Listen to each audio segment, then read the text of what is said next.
Is our world real or just an illusion? Are we living in a simulation or not?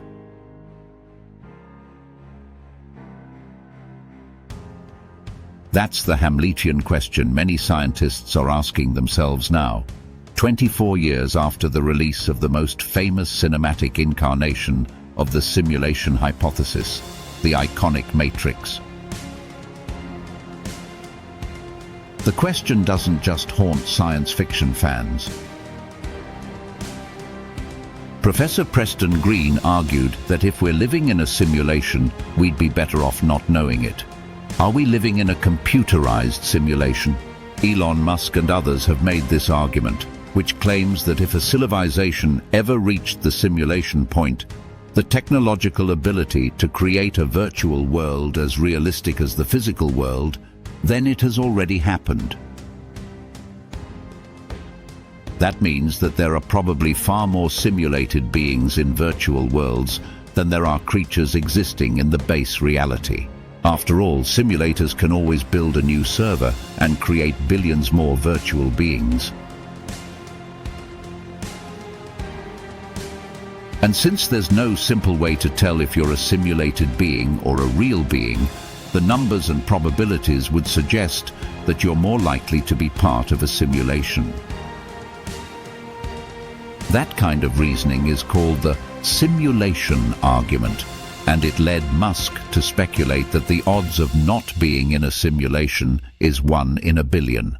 The concept is, in fact, the modern equivalent of a very old idea that appears in Plato's cave myth or Eastern religions such as Buddhism or Hinduism that tell us we live in an illusory world called Maya. Today, not only has video game technology become so advanced that we will soon be able to build our own virtual worlds, but scientists and technology experts are proposing new experiments and interpretations that could reveal that we are, in fact, already in a simulation. Sound incredible? Not to Nobel physicists such as George Smoot and Leonard Susskind, who believe that quantum physics already tells us that we are living in a simulation, and that the pixelated nature of space and time supports the idea that we inhabit a virtual, computer-created world.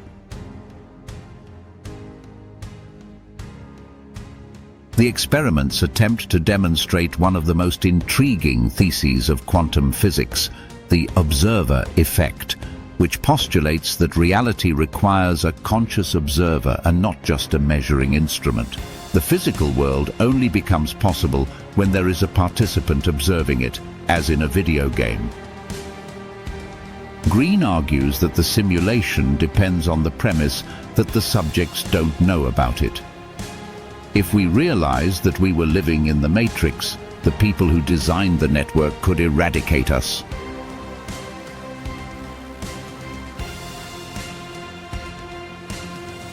So we might as well continue to be ignorant, because the revelation or awakening could bring about the end of the world. There are two main hypotheses of the simulation that can be understood through the prism of video games. First, we have the NPC, non-player characters version, where all entities inside the simulation, us, are non-playable, artificially simulated characters that do not exist outside the game. In this case, there could be restrictions that prevent us from realizing that we are in a video game.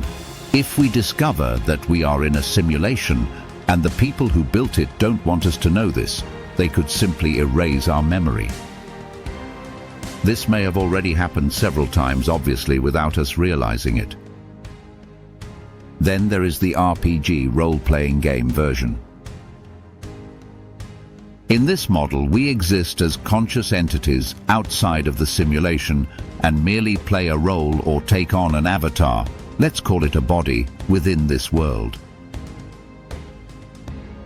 In the Matrix, both Neo and Morpheus existed inside and outside the simulation, just like characters in a video game like World of Warcraft. If we are RPG characters, This means that most of us already exist as entities outside this simulation. As in The Matrix, we don't realize this because the simulation is so good that it feels like reality. As with Neo and Morpheus, escape would mean shaking off the illusion. Riz Verk is of the opinion that we should not be afraid to find out whether or not we are in a simulation, and he offers several arguments. Thinking from a video game perspective, every modern game has levels and goals to accomplish. Realizing that you are in a game is the first step in figuring out what the game wants from you. In fact, the goal of the whole game might be to realize or not to realize that we are part of it. The Matrix argument: if you're in an RPG reality, then there's the possibility of escaping the simulation as soon as we realize we're part of it. The religious argument: many of the world's religions express the idea that we are here for a purpose and that we are being monitored. Awareness of the simulation would not be the end game. In fact, all world religions came into being because someone looked outside the simulation. The scientific argument: the purpose of science is to make us understand the world around us. Unfortunately, science has for some time abandoned the big existential questions, like religion or philosophy. It's supposed to understand the nature of the surrounding universe. So the answer to the question of whether or not we are in a simulation is crucial.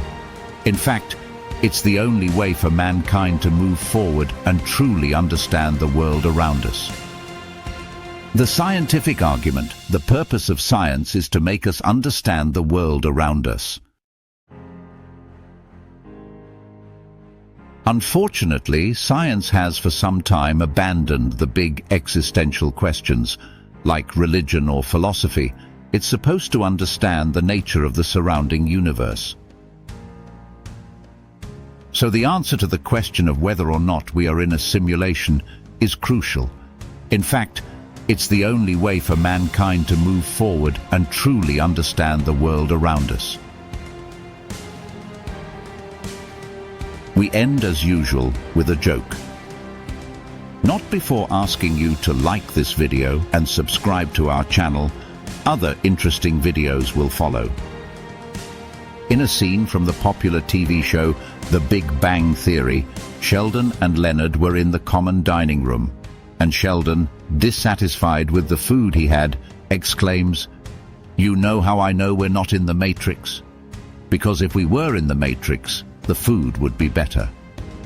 Link in first comment.